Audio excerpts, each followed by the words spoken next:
आजपासून 100 वर्षांपूर्वी एका पुस्तकामुळे महाराष्ट्राचं राजकारण आणि समाजकारण ढवळून निघालं होतं. पुस्तकाच्या लेखकापासून प्रकाशकापर्यंत सगळ्यांना तुरुंगात जावं लागलं होतं आणि त्यांना तुरुंगातून बाहेर काढण्यासाठी पुढे सरसावले होते डॉक्टर बाबासाहेब आंबेडकर. हे प्रकरण ज्यावरून सुरू झालं ते पुस्तक होतं देशाचे दुश्मन आणि ते लिहिलं होतं दिनकरराव जवळकर यांनी. काय होतं या पुस्तकात, त्यावरून गेल्या शतकाच्या पूर्वार्धात इतकी घुसळण का झाली, या व्हिडिओतून आपण सविस्तर जाणून घेऊ.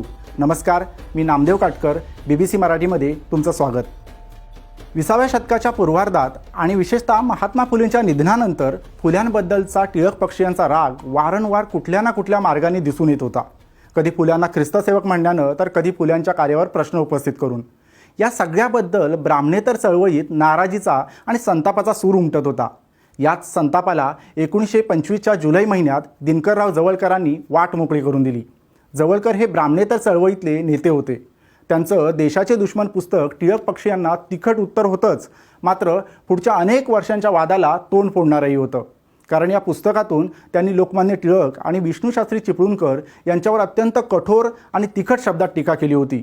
पण ज्या संतापातून हे पुस्तक लिहिलं गेलं, त्या संतापाला आगीचं रूप देण्याची घटना 3-4 महिने आधी पुणे नगरपालिकेत घडली होती. झालं असं की 1925ला केशवराव जेधे पुणे नगरपालिकेत नगरसेवक म्हणून निवडून गेले होते. नगरसेवक म्हणून जेध्यांनी आणलेला एक ठराव कमालीचा वादाचा ठरला. तो म्हणजे महात्मा फुल्यांचा पुण्यात पुतळा उभारण्याचा ठराव. टिळक पक्षीयांनी या ठरावाला कडाडून विरोध केला. केवळ विरोधच नव्हे, तर फुल्यांवर टीकाही केली. फुल्यांचं पुण्यात काम काय आहे, त्यांचा पुतळा उभारायचा तर कोल्हापुरात उभारा, असं जाहीर बोलण्यात आलं. फुल्यांबद्दल वापरण्यात आलेले शब्द आणि त्यांच्या पुतळ्याला केलेला विरोध केशवराव जेध्यांच्या जिव्हारी लागला. या काळात पुण्यातल्या जेधे मॅन्शनमध्ये ब्राह्मणेतर चळवळीचे नेते जमत असत.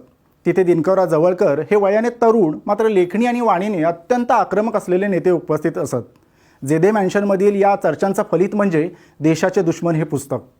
या पुस्तकात अत्यंत तिखट भाषेत टिळक आणि चिपळूणकरांवर टीका केली गेली. पुण्यात राहून थेट टिळक चिपळूणकरांनाच देशाचे दुश्मन ठरवण्याचं धाडस जेधे जवळकरांनी केलं होतं. या पुस्तकाच्या वादानं अखेर कोर्टाची पायरी चढली. विष्णूशास्त्री चिपळूणकरांचे चुलत पुतणे कृष्णराव चिपळूणकर यांनी देशाचे दुश्मन पुस्तकाचे लेखक दिनकरराव जवळकर, प्रकाशक केशवराव जेधे, प्रस्तावना लेखक केशवराव बागडे आणि मुद्रक रामचंद्र लाड यांच्या विरोधात फिर्याद दाखल केली. सिटी मॅजिस्ट्रेट फ्लेमिंग यांच्यासमोर या खटल्याची सुनावणी सुरू झाली. चिपळूणकरांच्या बाजूनं वकील म्हणून उभे होते लक्ष्मण बळवंत भोपटकर. भोपटकर हे त्यावेळी निष्णात वकील मानले जायचे. भालाकार भोपटकरांचे हे भाऊ. टिळक चिपळूणकरांसाठी या पुस्तकात वापरण्यात आलेले शब्द म्हणजे गिधाडे, नीच, गाढवाचं पोर, कुत्रा, जंत असे अनेक शब्द आक्षेपार्ह असल्याचे भोपटकरांनी कोर्टात सांगून टिळक चिपळूणकरांची बदनामी झाल्याचं सिद्ध केलं. त्यानुसार मॅजिस्ट्रेट फ्लेमिंग यांनी बदनामीकारक लेखनाचा ठपका ठेवत शिक्षा सुनावली. यात लेखक जवळकर आणि मुद्रक लाड यांना 1 वर्ष तुरुंगवास आणि 250 रुपये दंड, तर प्रकाशक जेधे आणि प्रस्तावना लेखक बागडे यांना 6 महिने तुरुंगवास आणि 100 रुपये दंड ठोठावण्यात आला. चौघांची पुण्यातल्या एरवाडा तुरुंगात रवानगी झाली. आता शिक्षा कमी करण्यासाठी किंवा निर्दोष बाहेर येण्यासाठी अपिलात जाणं आवश्यक होतं आणि भोपटकरांसारख्या निष्णात वकिलासमोर कुणी दुसरा वकील उभं राहण्याचं धाडस करत नव्हता. आणि इथेच डॉक्टर बाबासाहेब आंबेडकर पुढे येतात. आंबेडकरांनी याच काळात नुकतीच आपली वकिली सुरू केली होती. त्यांच्यापर्यंत देशाचे दुश्मन पुस्तकाचा वाद पोहोचला होता. त्यांनी हे पुस्तक वाचलंही होतं. त्यावरची त्यांची प्रतिक्रिया अत्यंत बोलकी होती. आंबेडकर म्हणाले होते, it is a good book written in a bad taste. मात्र ब्राह्मणेतर चळवळीतल्या या तरुण नेत्यांच्या पाठीशी आपण उभं राहिलं पाहिजे असा विचार करून 1926च्या ऑक्टोबर महिन्यात आंबेडकर पुण्यात दाखल झाले. त्यांनी पुणे सेशन्स कोर्टात न्यायमूर्ती लॉरेन्स यांच्यासमोर देशाचे दुश्मन पुस्तकाच्या लेखकासह चौघांच्याही शिक्षेला आव्हान दिलं. यापूर्वी बदनामीकारक लेखनाच्याच एका खटल्यात न्यायमूर्ती फ्लेमिंग यांनी विसंगत निकाल दिला होता. फिर्याद नोंदवणारी व्यक्ती दूरचा नातेवाईक असल्यानं फिर्याद नोंदवता येणार नाही असा तो निर्णय होता. या निर्णयाचा नीट अभ्यास करून आंबेडकरांनी त्याचा आधार घेतला आणि युक्तिवाद केला. आंबेडकरांचा हा युक्तिवाद सेशन्स कोर्टाला अमान्य करता आला नाही. इतकंच काय, भोपटकरांसारखे निष्णात वकीलही तिथं काहीही करू शकले नाहीत. परिणामी जेधे, जवळकर, बागडे आणि लाड या चौघांचीही निर्दोष सुटका करण्यात आली.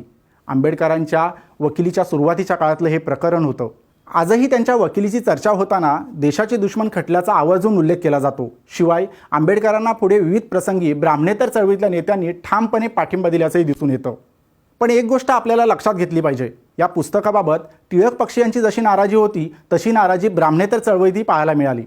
दिनमित्रकर्ते मुकुंदराव पाटील, सत्यशोधक समाजाचे तत्कालीन अध्यक्ष भास्करराव जाधव, जागृतीकर्ते पाळेकर अशा अनेकांनी देशाचे दुश्मन पुस्तकाबाबत जाहीर नापसंती व्यक्त केली होती. एकूणच देशाचे दुश्मन पुस्तकाचा वाद हा अनेक अर्थांनी ऐतिहासिक ठरला.